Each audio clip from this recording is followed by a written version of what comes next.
악령 이해를 시작하겠습니다. 귀신이나 악령에 대해서 많은 사람들이 흥미를 느끼죠.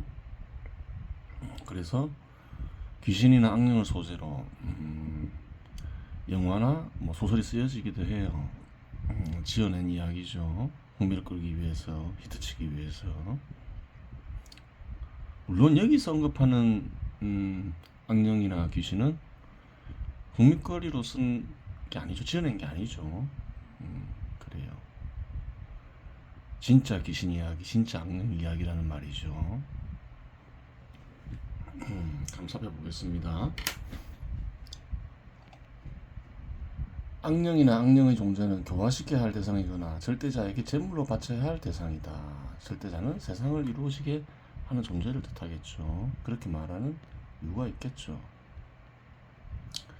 둘 중에 하나를 해야 한다. 교화하거나 제물로 바쳐야 한다. 여기서 제물은 악령이나 악령의 종자의 몫입니다. 그래요. 고로 악령이나 악령의 종자는 어떤 존재를 가리키는지 정확히 알아야 한다. 죽여야 하니까 정확히 알아야 되겠죠. 스스로 악령이나 악령의 종자가 아닌 일을 죽일 수는 없잖아요. 죽을 죄를 짓지 않은 인간의 목숨을 제물로 바치는 것 역시 큰 죄이기 때문이다. 그렇겠죠. 악령이나 악령의 종자는 절대자의 뜻을 거역하며 절대자가 인간에게 베푼 은혜인 하늘나라를 파괴하려는 자이다. 하늘나라가 뭔지도 알아야 되겠죠.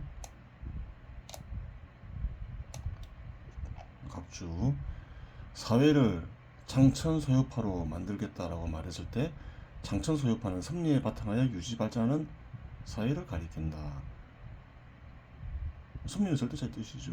즉 섭리에 바탕하여 유지 발전하는 사회를 창천소요파로 이름지어 부를 따릅니다. 창천소요파 21페이지에 나와있죠. 부연 설명이 있죠. 섭리, 즉 절대자의 뜻에 바탕하여 유지 발전하는 사회를 하늘나라라고 부르는 이들도 있다. 때로는 하늘나라는 죽은 후에 가는 장소로 한국인들에 의해 이해되기도 한다. 그래요. 종교에서 하늘나라를 다루기도 하죠. 대표적인 종교가 기독교죠.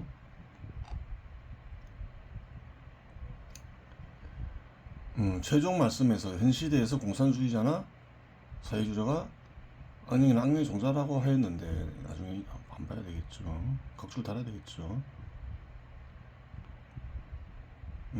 비율적으로는 소수이지만 전체적으로는 제법 많은 사람들이 공산주의나 사회주의를 신봉하니 공산주의자나 사회주의자 혹은 그러한 자들과 친분 있는 사람들은 지나친 말이 아닌가 하고 생각할 수도 있을 것이다.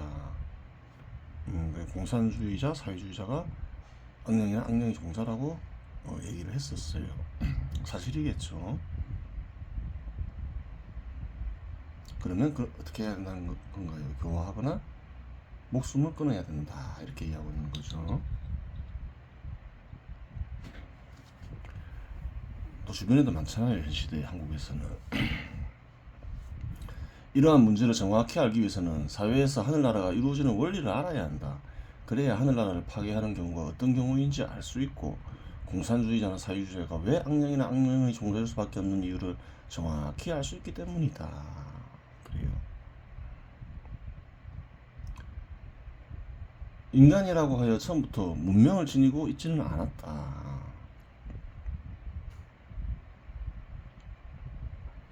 그렇겠죠. 인간 역시 수렵 채집을 통해 짐승과 다를 바 없는 삶을 살았다.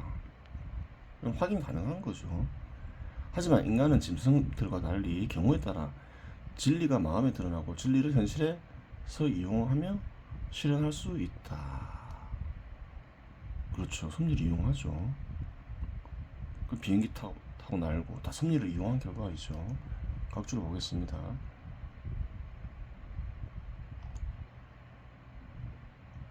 3번 섭리가 인간의 마음에 나타나면 진리가 된다. 그렇죠. 자연계에 있는 섭리를 이용하는 것을 확인할 수 있어요. 섭리는 인간의 마음에 진리로 나타나죠.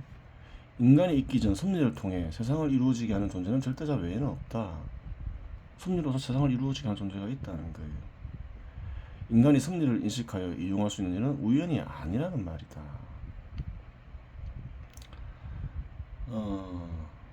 대체로 보면 무에서 유가 나오지는 않죠.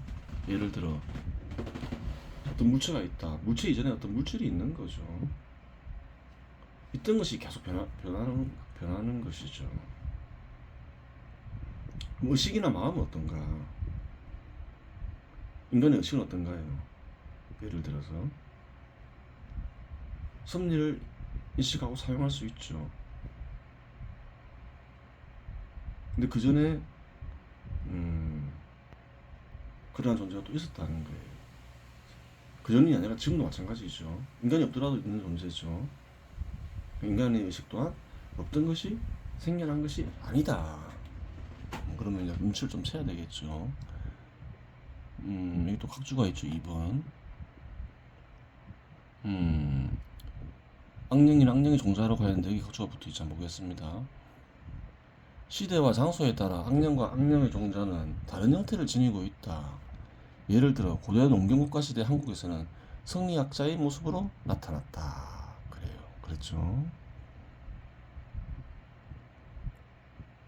그렇게 얘기하는 게 있어요. 그 섭리에 어긋난 뜻을 사회에 제도로 심으려고 했죠. 섭리 반하는 제도를. 그래요. 신분 제도를 강화하거나 산업 간의 차별을 일으키거나 청빈을 지나치게 강조하거나 그러면 어떻게 되나요?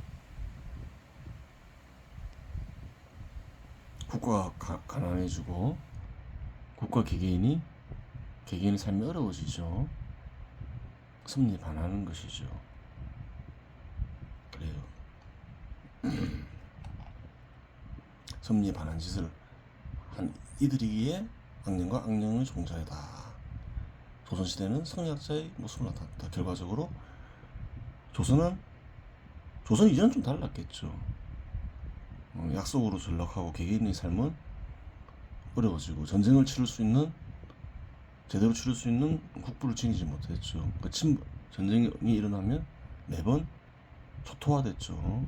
임진왜란한테도 그렇고 병자호란한테도 그렇고 결국은 멸망했죠.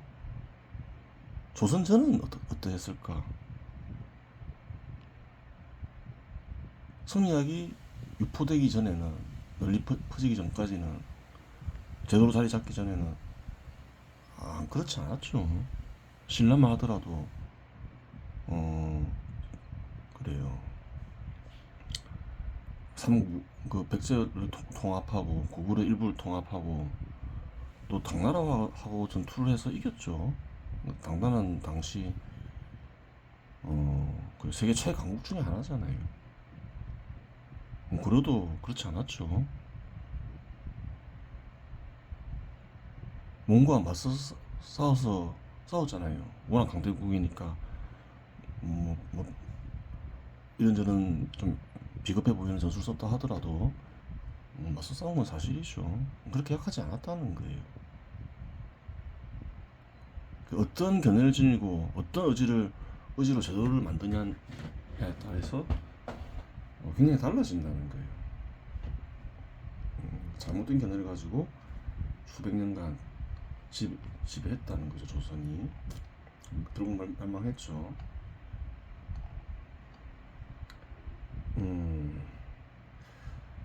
그래요. 진리를 현실에서 실현할 수 있다.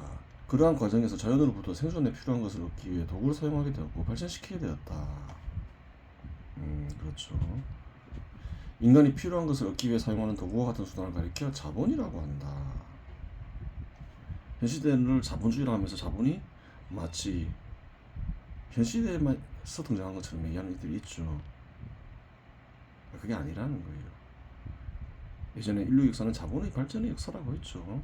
물론 고대의 자본의 형태와 성격과 현 시대의 자본의 형태와 성격과는 다르다. 빼죠. 굳이 이렇게 넣을 필요 없는 거죠.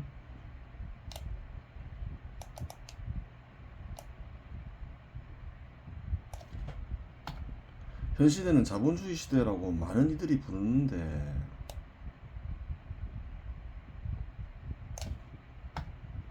이러한 식으로 말하면 현 시대 이전에는 마치 자본이 없었던 것처럼 생각될 수 있다. 사회주의자들이 자본주의라는 이름을 붙였죠. 부정적으로 생각하게 만들기 위해서. 잘못된 거라는 거예요. 인류의 문명과 함께 자본은 항상 있었다는 거예요. 시장이 지배하느냐 그렇지 않느냐, 자급자족하면서 사느냐, 시장 지배 시대 하에서 분업화해서 사느냐, 그런 차이만 있었다 이라는 거예요. 자본은 항상 있었죠. 그래서 현 시대를 이끌었으면 예전에 얘기했죠. 시장 지배 시대라고, 자본주의라고 얘기하는 건 잘못됐다. 그런 거는 빨갱이나 하는 소리다 이렇게 얘기하는 거예요. 하지만 자본의 경우 형태와 성격이 변하긴 하였지만 인류의 역사와 함께 늘 존재했고, 고로 현 시대 이전에도 자본은 존재했다. 없던 것이 갑자기 나타날 일이 없지 않은가. 그래요. 없던 것이 갑자기 나타나지 않는다는 거예요. 시장도 있었고 자본도 원래 있었다는 거예요. 시장과 자본이 완전히 합체된 것이다 현 시대는. 그렇게 얘기하는 거죠. 서로가 발전하면서. 그러한 이유로 현 시대가 자본주의 시대라는 규정은 틀린 규정이다. 그래, 그렇게 얘기하고 있어요.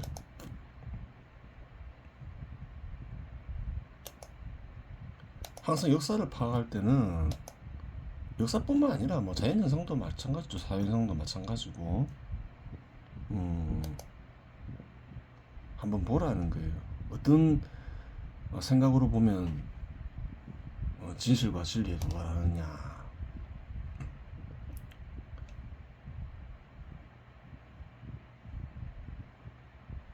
어떤 시각을 가지고 봐야 된다는 거예요.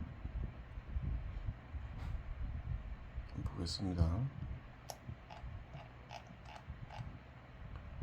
이 네 가지를 생각하라는 거예요. 이어짐을 전제로 움직임이 난다. 이어짐 속에서 보라는 거예요. 반드시 뚝 나타나는 건 없다는 거예요. 분리와 결합이 이루어진다. 역사 속에서 자본과 시장은 있었는데 결합을 해서 현 시대가 등장했다 이 말이죠. 그 바탕에는 섭리작용이 있다. 어떤 섭리가 그렇게 그러한 것을 이루어지게 하느냐. 자연현상도 마찬가지고 사회현상도 이 네 가지 시각 속에서 봐야지 진실과 진리를 드러낼 수 있다는 거예요. 그렇겠죠.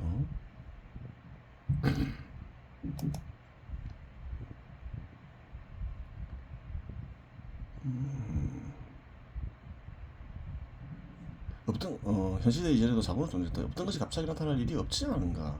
그러한 이유로 현 시대가 자본주의 시대라는 규정은 틀린 규정이다. 짐승 역시 수렵 채집의 방식으로 살아간다. 그렇죠. 인간도 한데 그랬죠. 하지만 인간은 식물이나 동물을 길러서 필요한 것을 얻을 수 있다는 사실을 발견하였다. 수렵 채집 시대에서 벗어나는 거죠. 식물이나 동물을 길러서 필요한 것을 얻는 일은 생산에 있어서 큰 혁명과 같은 일이다. 그렇죠. 필요한 것을 안정적으로 얻을 수 있기 때문이다. 또한 길러서 얻는다고 하여 수렵과 채집을 못하는 것도 아니다. 필요한 것을 얻는 두 가지 방식이 생겼다는 거죠. 더 풍요로운 삶을 누릴 수 있는 조건을 갖추었죠. 고로 필요한 것을 얻는 방법에 두 가지가 생기게 되었다. 그리하여 기원전 5000년경부터 농업이나 목축업이 나타나게 된다. 생산성이 크게 증가하게 되고 그에 따라 인구 역시 증가하게 되었으며 필요한 것을 얻기 위한 수단, 즉 자본 역시 발전하게 된다. 그렇죠. 지금과 같이 빠른 속도로 발전하지는 않지만 장기에 걸쳐서 발전해 왔죠. 자본이 발전하게 됨에 따라 자본의 종류 역시 다양화되고 생존을 위해 필요한 것 역시 다양해지며 욕망의 충족을 위한 수단까지 생산하게 된다. 욕망 충족 수단은 보석, 화장품, 향수 같은 것들인데 인간들의 생존과는 무관하지만 인간들에 의해 필요하다고 생각되어 소비되는 대상들이다. 많겠죠. 뭐 담배 같은 것도 그렇고 술도 그렇고 그래요. 욕망 충족 수단은 많아요. 사회가 그만큼 과거에 비해 풍요로워졌다는 거죠. 그런데 자본이 발전하고 인구가 증가함에 따라 사회 내에 분화가 일어난다.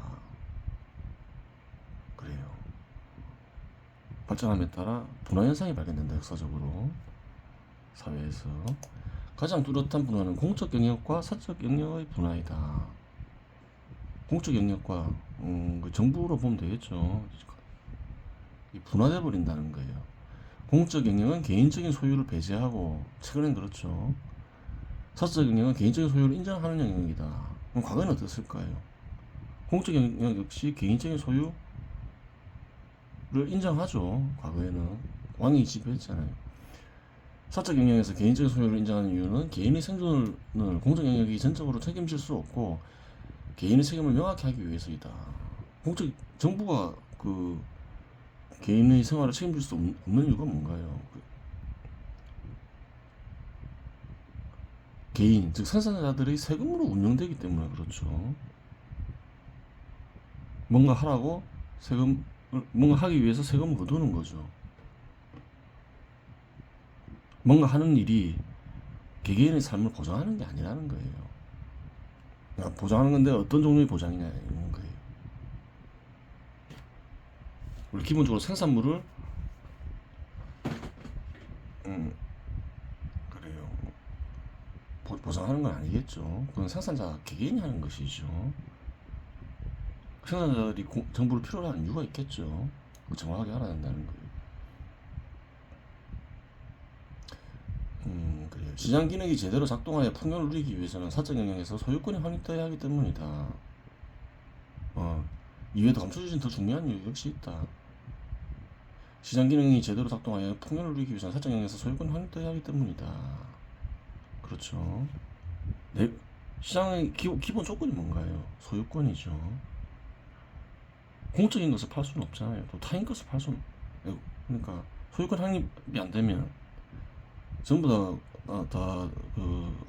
소유가 인정이 안 되면 내 것이 없잖아요. 내 것이 없는 것을 내 마음대로 팔 수가 없으니까 소유권 확립이 시장 제도를 확립하는 기본 조건이 되는 거죠. 공적 영역은 치안이나 사법과 같은 정치 기능을 수행하고 사적 영역은 생산을 담당한다. 정부가 존재하는 이유는 그렇죠. 사회 전체 비용을 줄이기 위해서 존재하는 거예요. 뭐 군대나 그래요.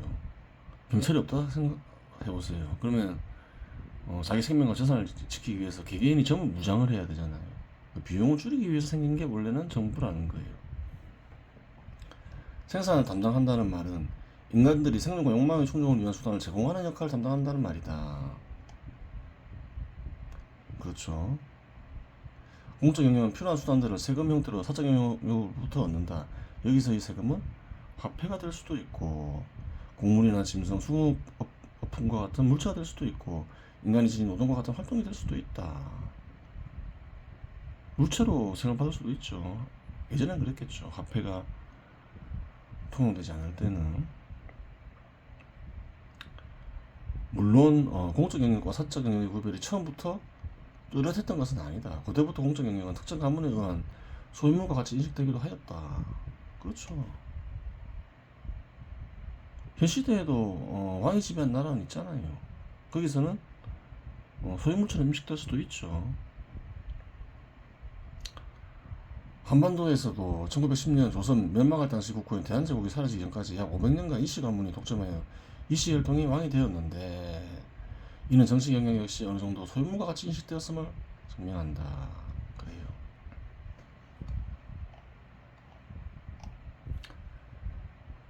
공적 영역과 사적 영역의 분화는 수평적 분화로 볼 수 있다. 수직적 분화가 아니라는 거예요. 필요에 의해서 분화된 것이죠. 초기에는 수평적 분화는 공적 영역과 사적 영역의 내부에서도 발생한다. 공적 영역은 정부는 생산 영역이 아니냐? 엄밀하게 생산 영역이죠. 아까 얘기했죠. 비용을 줄이기 위해서 생겨난 게 정부다. 그러면 비용 줄이는 역할 역시 생산 역할이잖아요. 직접 생산하지 않는다 뿐이지. 공적 영역 내부도 군대, 치안, 행정, 사법, 입법 등으로 분화될 수 있고 사적 영역 역시 농업, 공업, 어업, 광업, 상업 등으로 분화될 수 있다. 그렇죠. 뭐 금융업 등도 있을 거고 이러한 분화는 사회가 발전함에 따라 자연히 발생한다. 또한 발전이 심화될수록 분화 영역들 내부에서도 분화가 나게 된다. 물론 발전에 통합이 유리하다면 분화된 영역들이 통합될 수도 있다. 예를 들어 여러 부족들이 차지하고 있던 영토들이 합쳐져 국가를 이루는 것이 통합의 대표적인 예이다. 기원전 57년 진화의 6부족이 합쳐져 신라가 건국되었다. 그래요. 합의해서 합쳐질 수도 있죠. 국가들 간에도. 발전 과정에서 필요하면 분화도 일어나고 통합도 일어난다 이 말이에요. 서로가 서로를 필요로 하여 합의에 의한 통합이 이루어질 수도 있지만 서로 합의되지 않을 경우 전쟁과 같은 무력을 통해 통합될 수도 있다. 합의를 통해서 통합된 경우도 있지만 고려 농경국가를 보면 전쟁을 통해서 정복을 통해서 통합된 사례도 얼마든지 확인이 가능하죠. 한국에서도 그렇고 신라가 백제 고구려를 통합했잖아요. 근데 합의에 의해서 통합되는 경우 굉장히 드물죠. 흔하진 않아요. 현 시대에는 이런 사례가 없느냐? 있죠. 잘 몰라서 그렇지 많이 있어요. 사례를 볼까요? 현 시대 국가 간의 합의에 의한 통합은 찾기 어렵지만 사례가 전혀 없는 것은 아니다. 1910년 대한제국과 일본이 통합할 때 고종은 일본의 황족, 즉 왕공족이 되는 조건과 금전적 보상을 약속받고 통합에 합의한 사례가 있다. 이 땅에서도 그렇게 실제로 일어났다는 거예요. 진짜냐? 그렇죠. 합의한 문서가 남아있죠. 한일 병합 조약 전문. 그래요. 대한제국 황제와 일본국 황제는 두 나라 사이의 특별한 친밀한 관계를 고려하여 상호 행복을 증진시키며 동양의 평화를 영구히 확보하고자 하며 이 목적을 달성하고자 하면 대한제국을 일본국에 병합하는 것이 낫다는 것을 확신하고 그래 두 나라가 힘을 합쳐야 된다. 그래야지 그러한 나라가 훨씬 잘 나가게 되고 사회 구성원들에게는 큰 풍요를 누리게 된다. 이렇게 생각했던 거예요. 대한제국 황제나 일본국 황제나. 이에 두 나라 사이에 합병조약을 체결하기로 결정하였다. 그래요. 당시 고종이죠. 내가 황제 노릇을 계속 하고 싶다 이런 생각도 있었을 것이고 병합하는 게 두 나라나 두 국가 국민들에게 낫겠다 그런 갈등도 있었겠죠. 일본국 황제는 대한제국 황제 태왕제 폐하 황태자 전하와 그들의 황후 황비 및 후손들로 하여금 각기 지위를 응하여 지위를 보장했죠. 적당한 존칭, 위신과 명예를 누리게 하는 동시에 이것을 유지하는 데 충분한 세비를 공급함을 약속한다. 일본국 황제는 압조왕 이외에 그러니까 충분한 세비, 소득을 보장했다는 거예요. 소득과 재산을 보장했단 말이죠. 일본국 황제는 압조왕 이외에 한국 황족 및 후손에 대해 상당한 명예와 대우를 줬다는 거죠. 후손들에 대해서도 황족에 대해서 누리게 하고 또 이를 유지하기 위해 필요한 자금을 공유함을 약속한다. 그래요. 지위도 주고 명예도 주고 많은 것을 보장했죠. 그리고 조약에 합의를 하면서 이제 넘어갔어요. 그래요.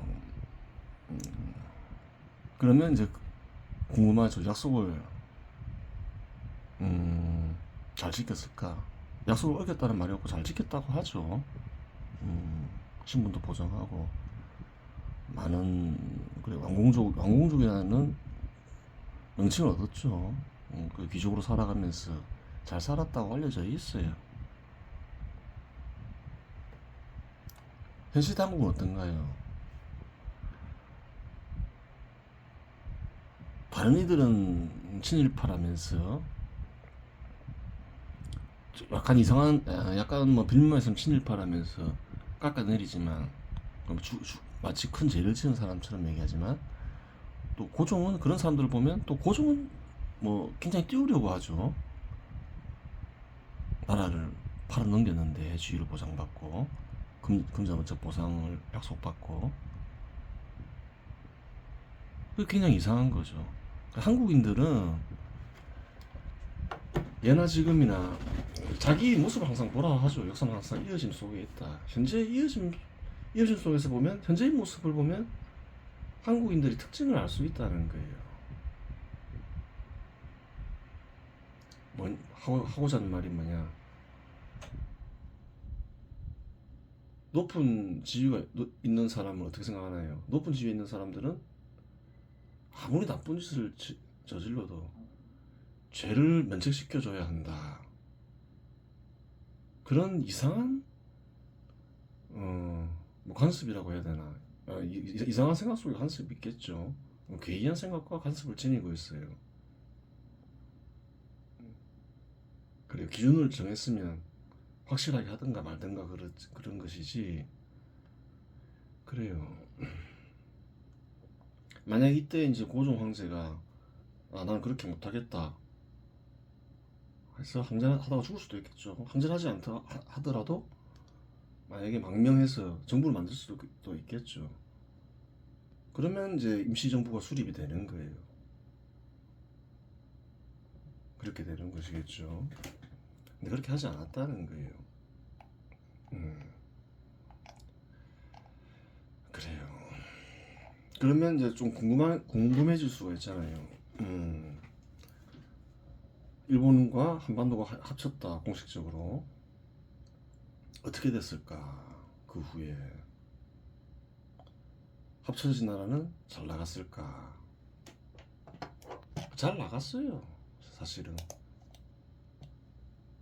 이게 이제 일본 영토로 볼 수 있는 거죠. 1940년대 당시 일본 영토인데,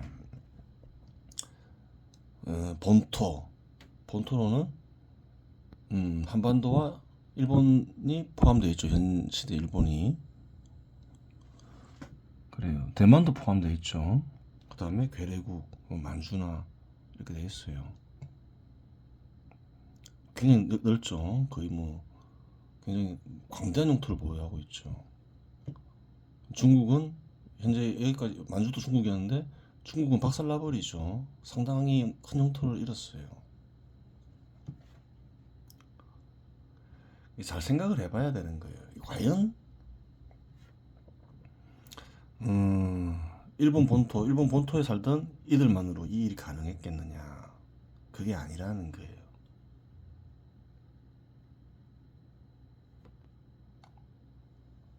이런 광대한 영토를 일본 본토의 국민들만으로 지배하기는 어렵다는 거예요. 차지하고 지배하기가. 그럼 누구의 협조가 있었느냐? 그런 문제인 거죠. 한국 본토 국민들이 협조했겠죠. 농민은 농민대로, 상인은 상인대로, 공직자는 공직자대로. 그래요. 남성은 군인으로 참여하면서 협조하고, 여성은 또 위안부로 참전하고 뭐 그랬다고 알려져 있죠. 현 시대에서는 어떤가요? 강제였다. 근데 이거를 쓰니는 뭐 특별히 관심이 있는 건 아니지만, 그리고 자세히 조사를 해본 건 아니지만,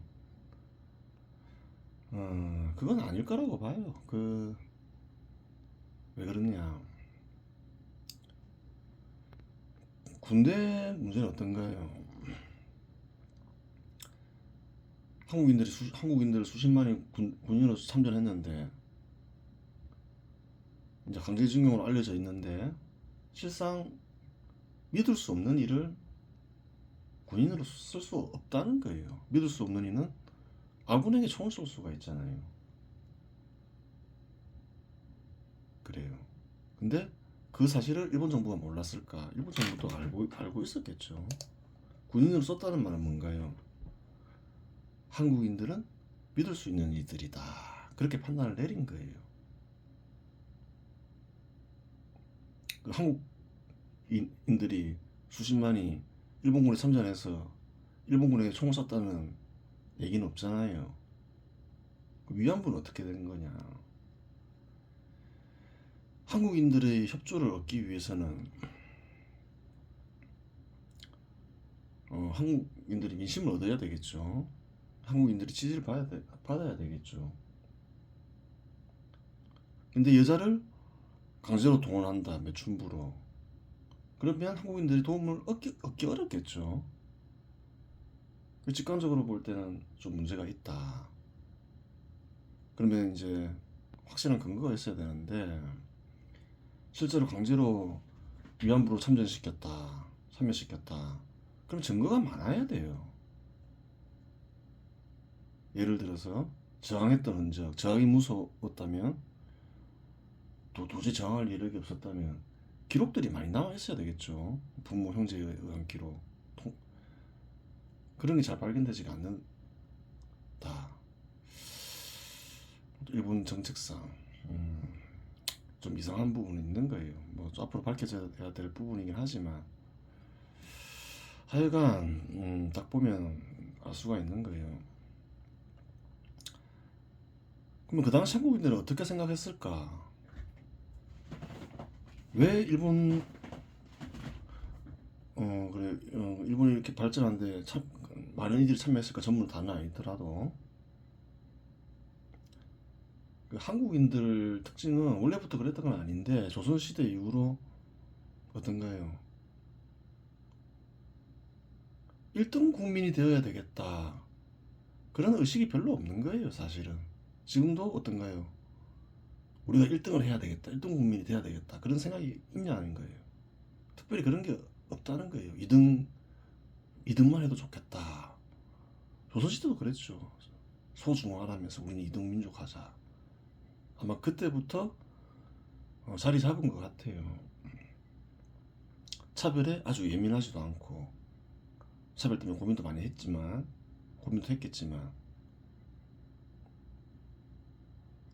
그러면 이제 이렇게 생각했겠죠. 아, 일본 정부에 적극 협조하여 국민들이 이 정도면 어떤가요? 유지만 했다면 1, 2등을 다투는 국가가 됐겠죠. 제국이 됐겠죠. 그래요. 그러니까 한반도에 살던 이들은 제국 속에서, 제국이라고 그래요. 큰 대국 속에서 권리를, 일본 본토인들과 동일한 권리를 얻어서 2등 국민으로 살아가면서 잘 나가는 국민으로 살자. 그런 생각을 했기 때문에 그런 생각을 했을 거라는 거예요. 그럼 안 봐도 비디오라는 거예요. 한국 국민들의 특징을 보면 알 수 있다는 거예요. 이어짐 속에서 보라는 거예요. 현 시대 본인들의 모습을 보면 알 수 있다는 거예요. 그래요. 그럼 그러한 이들이 악인이냐? 그러한 이들은 악인으로 몰려고 하죠. 현 시대 한국인들 중에 상당 부분은 악인이 아니라는 거예요. 그 방법도 사실은 한반도에 살던 사람들을 그래요. 잘 살게 하는 방법 중에 하나라는 거예요. 미국을 보라는 거예요. 여러 민족이 나라를 구성하고 있죠. 또 다양한 인종들이 나라를 구성하고 있고, 예를 들어서 흑인들이 있는데 예전 노예로 차별을 받았다고 하죠. 그 사람들이 독립운동을 벌여야만 선이냐는 거예요. 흑인들의 권리를 높여서 미국 국민으로서 차별받지 않고 살자. 그렇게 주장하는 이들은 악인이냐는 거예요. 그렇지 않다는 거예요. 그래요. 그렇게 됐고, 잘 보라는 거예요. 그 당시 일본이 만약에 차별이 있었는데 전혀 차별이 없었던 건 아니죠. 차별을 완전히 철폐하고 이제 본격적으로 전쟁을 했으면 어떻게 됐을까요? 한국인들이 더 강한 협조를 얻을 수도 있었겠죠. 그러면 이기지는 못했더라도 패하지 않을 수도 있었다는 거예요.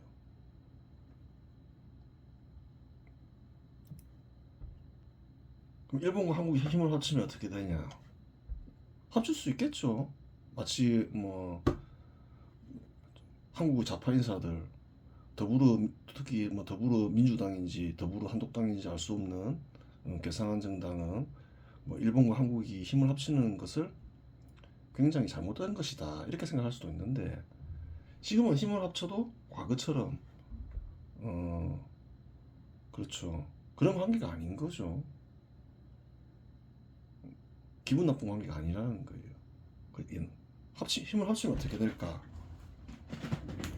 뭐 중국도 뭐 상대가 안 된다는 거예요. 옛날부터 상대가 안 됐지만 둘이 힘을 합치면 예전에도 상대가 안 됐지만 그렇다는 거예요. 힘을 합치는 게 맞다는 거예요. 기분 나쁘게 힘을 합치는 것도 아니고. 근데 지금은 일본하고 한국만 힘을 합치는 게 아니잖아요. 일본하고 한국만 힘을 합쳐도 무시무시한 위력을 발휘하는데 한국, 미국, 일본이 힘을 합치면 어떻게 될까요? 그 전 세계 뭐 정치 경제적으로 당연할 국가들이 존재할 수가 없는 것이죠. 그렇게 되는 거예요. 그러면 나아갈 길이 그냥 보이는 것이죠. 그래요. 이번 시간에서 마치겠습니다.